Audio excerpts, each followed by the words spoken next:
ईमानदार रहिए, सीधे नहीं, गलतियां माफ कीजिए, चालाकियां नहीं।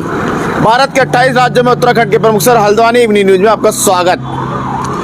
चुनाव का माहौल चल रहा है देश में, नेता एमएलए इधर से उधर जा रहे हैं, बीजेपी से कुछ कांग्रेस में जा रहे हैं तो कुछ कांग्रेस से बीजेपी में जा रहे हैं। पत्रकार सवाल पूछे या खबर चलाए तो नेताओं का जवाब बड़ा रोचक आता है कि अरे इनको तो हमने 5 साल पहले निकाल दिया था, किसी पर भ्रष्टाचार का केस चल रहे हैं इत्यादि। सब पत्रकार जब अगर सवाल पूछे आपके यहाँ तो कांग्रेस के लोग बीजेपी से ज़्यादा हैं, बीजेपी में ज़्यादा हैं, तो कहते हैं अरे भाई अब बीजेपी ज्वाइन किया तो हमारे हो गए ना।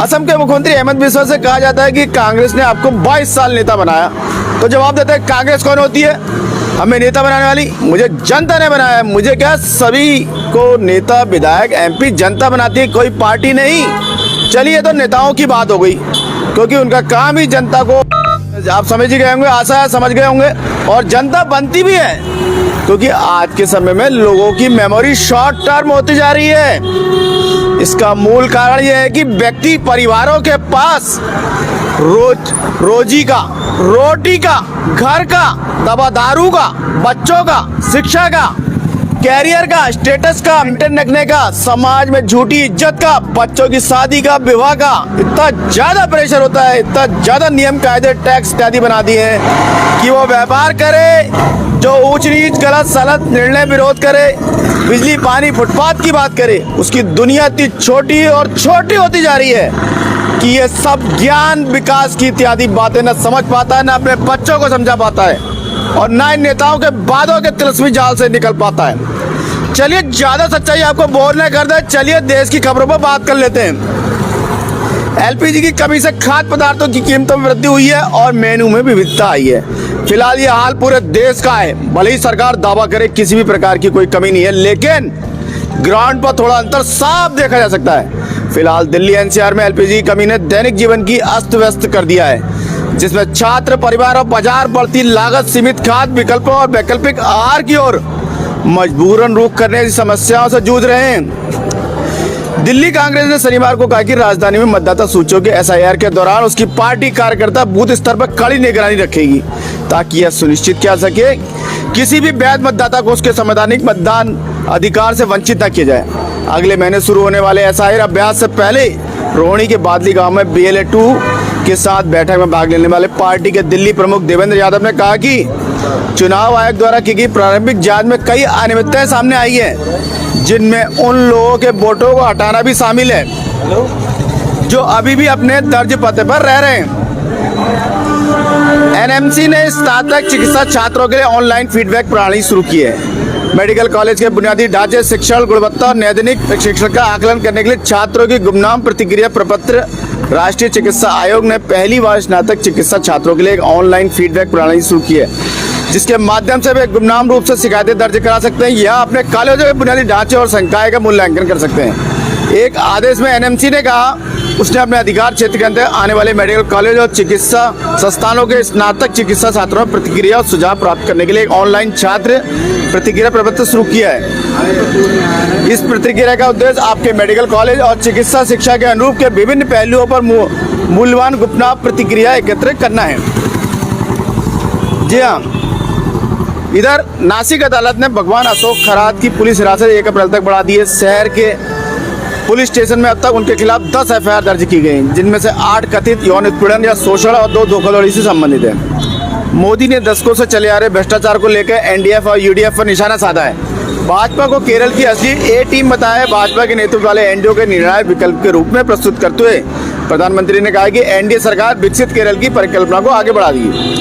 पीएम मोदी ने रविवार को 9 अप्रैल को होने वाले केरल विधानसभा चुनाव के लिए राष्ट्रीय लोकतांत्रिक गठबंधन के प्रचार अभियान को तेज करते हुए सत्ताधारी वाम लोकतांत्रिक मोर्चा की विपक्षी लोकतांत्रिक मोर्चा दोनों पर तीखा हमला किया है। मोदी ने आरोप लगाया दोनों मोर्चे दशकों से बारी बारी सत्ता में रहे हैं और भ्रष्टाचार के कुभाषण के माध्यम से राज्य को लूटते आ रहे हैं। उन्होंने कहा उनकी राजनीति ने केरल के लोगों को संसाधनों, अवसर और विकास से वंचित कर दिया है। केरल विधानसभा में थरूर का कहना है कि वामपंथी शासन में केरल कर्ज का मॉडल बन गया है। कांग्रेस नेता और सांसद शशि थरूर ने कहा कि वाम लोकतांत्रिक मोर्चा के 10 साल के शासनकाल में केरल का विकास कर्ज मॉडल में बदल गया है। थरूर ने विजयन के नेतृत्व वाले एलडीएफ पर तीखा हमला बोलते हुए विपक्ष के नेता बीडी सतीशन की चुनावी रैली का उद्घाटन किया, जो परभूर विधानसभा क्षेत्र से दोबारा चुनाव लड़ लें।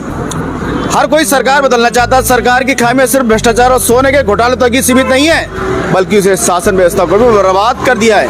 केरल के विकास मॉडल की बहुत तारीफ करता है, अब वह कर्ज का मॉडल बन गया। कर्ज के मामले में राज्य में दूसरे स्थान पर है। अर्थव्यवस्था के विकास में नाकाम रहने के कारण लगातार कर्ज लेती जा रही है, ये थरूर ने आज अपने बयान में कहा है। इधर शोभा सुरेंद्र के खिलाफ मानहानि का मामला 24 अक्टूबर के लिए पोस्ट किया गया है। मामला उनके द्वारा कथित तौर पर दिए गए उन बयानों से जुड़ा है जिसमें उन्होंने दावा किया कि सीपीआई के केंद्रीय समिति सदस्य ईपी जयराजन ने भाजपा में शामिल होने पर विचार कर रहे हैं। तमिलनाडु विधानसभा चुनाव, स्टालिन ने गृहिणियों को घरेलू उपकरण खरीदने पर 8,000 का कूपन देने का वादा किया। मुख्यमंत्री नाश्ता योजना का विस्तार कक्षा 8 तक के छात्रों के लिए किया जाएगा, ऐसे कहा है। तमिलनाडु की बात करें तो आप अभी भी अपने वोटर आईडी के इंतजार कर रहे हैं, इसे ऑनलाइन डाउनलोड करें। यदि आपका नाम मतदाता सूची में आपका मोबाइल नंबर भारत के निर्वाचन आयोग के साथ पंजीकृत है और आपके EPIC से जुड़ा हुआ है तो आप अपना EPIC ऑनलाइन डाउनलोड कर सकते हैं। तमिलनाडु के सीएम स्टालिन ने 31 मार्च को तिरुवर में अपना चुनाव अभियान शुरू करेंगे। स्टालिन ने मंदिर के पास साउथ स्ट्रीट पर एक बैठक को संबोधित करेंगे। उसी दिन मन्नागुड़ी, तिरुवर और निर्वाचन क्षेत्रों को कवर करेंगे। टीवी के प्रमुख विजय पेरुमन पूर्व से चुनावी मैदान में उतरेंगे। चेन्नई में कई प्रमुख चेहरे नजर आएंगे। जी हाँ, लगातार वहाँ चुनाव चल रहा है और प्रचार। टीवी के द्वारा चेयरमैन की उम्मीदवारी की घोषणा के बाद अन्नादुर्ग ने दूसी के मोहन को निष्कासित कर दिया है। इधर AIADMK के महासचिव एडप्पी के पलीसवामी के एक बयान में कहा गया कि श्री मोहन के कार्यों ने पार्टी का अनुशासन का उल्लंघन किया, संगठन की प्रतिष्ठा को धूमिल किया है। इधर बंगाल चुनाव की सभी 294 सीटों पर उम्मीदवार ममता ने कहा, मैं हूं अकेले। तृणमूल कांग्रेस के अध्यक्ष ने मतदाताओं से उन पर विश्वास रखने का आग्रह किया है। भूल जाइए कि आपका उम्मीदवार कौन है, मैं हर जगह उम्मीदवार मैं ही हूँ। ममता बनर्जी ने कहा, भाजपा हमारी जमीन लूटने और पश्चिम बंगाल को बर्बाद करने की साजिश रच रही है। सीएम का कहना है कि भाजपा के मनचाहे अधिकारियों के राज्य की बागडोर संभालने के कारण अब वह शक्तिहीन हो गई है। इधर बात करें उत्तर प्रदेश की मऊ के में बस एक पेड़ से टकराने से 40 तीर्थयात्री घायल हो गए। पुलिस ने बताया कि दुर्घटना हल्दरपुर पुलिस थाना क्षेत्र के अंतर्गत रतनपुरा सड़क पर रात करीब 1:30 को हुई, जब चालक ने बस पर नियंत्रण खो दिया और पेड़ पे बस टकरा गई। प्रमोद तिवारी का कहना है कि आपूर्ति में कमी और लोगों के दहशत के लिए सरकार की विफलता जिम्मेदार है। श्री तिवारी ने आगे आरोप लगाया कि भाजपा सरकार बार बार ऐसे बयान देती है जिसमें देश में दहशत का माहौल पैदा होता है। इधर सतपुड़ा अभयारण्य के पास बाघ को जहर देकर मार डाला गया, 5 गिरफ्तार।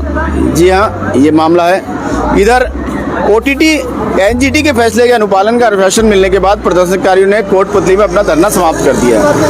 राजस्थान के कोटपुतली स्थित जिला कलेक्टर कार्यालय के बाहर जोधपुर गांव के निवासियों ने धरना समाप्त कर दिया है। प्रशासन ने आश्वासन दिया कि सीमेंट संयंत्र से संबंधित राष्ट्रीय हरित न्यायाधिकरण यानी कि NGT के फैसले का पालन किया जाएगा।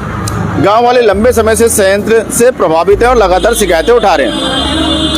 इधर आनंद मोहन का कहना है कि नीतीश कुमार के राज्यसभा जाने से OBC और EBC मतदाता कतई खुश नहीं है। अपनी आशंका व्यक्त करते हुए श्री मोहन ने कहा कि आने वाले दिनों में या निकट भविष्य में नीतीश कुमार के बिहार की राजनीति से छोड़कर राज्यसभा जाने के फैसले से सत्ताधारी को कतई कोई लाभ नहीं मिलेगा।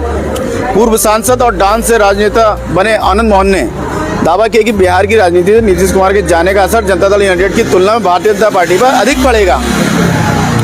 अमित शाह ने असम में UCC का वादा किया। अमित शाह का कहना है कि इस कदम का उद्देश्य नागरिक कानून में एकरूपता लाना और राज्य में सामाजिक सुधारों को मजबूत करना है। इधर नितिन नवीन के अनुसार भाजपा असम में हैट्रिक बनाएगी और लगातार तीसरी बार सत्ता में आएगी। भाजपा अध्यक्ष नवीन ने पूर्व कांग्रेस सरकारों पर राज्य के विकास के बजाय वोट बैंक की राजनीति में लिप्त होने का आरोप लगाते हुए उन पर हमला बोल दिया।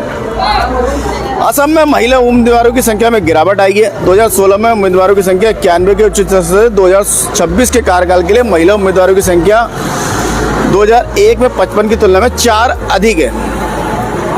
इधर अमित शाह का कहना है कि घुसपैठियों को हम रोक लगाएंगे और हर हालत में लगाएंगे। असम राज्य कांग्रेस अध्यक्ष गौरव गोगोई घुसपैठियों को संरक्षण देना चाहते हैं, उन्होंने यह बड़ा आरोप लगाया है। इधर जम्मू कश्मीर विधानसभा ने अब्दुल्ला पर हुए हमले की निंदा की है। जी हाँ, कुछ आपको याद दिला दें कि पिछले महीने उन पर हमला हुआ था इस पर उन्होंने बाकायदा ऑब्जेक्शन भी उठाया था। इधर हम बात करें कल महावीर जयंती है। साथियों, कल महावीर जयंती है, हालांकि यह छुट्टी भी है।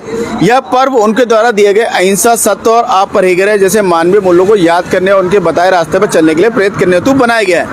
आशा है आपको खबरें अपडेट रख रही होंगी, चाय पर चर्चा के लिए मसाला प्रदान कर रही होंगी। अपने विचार और सुझाव साझा करें, कल फिर नए विषय के साथ आपके समक्ष उपस्थित होंगे।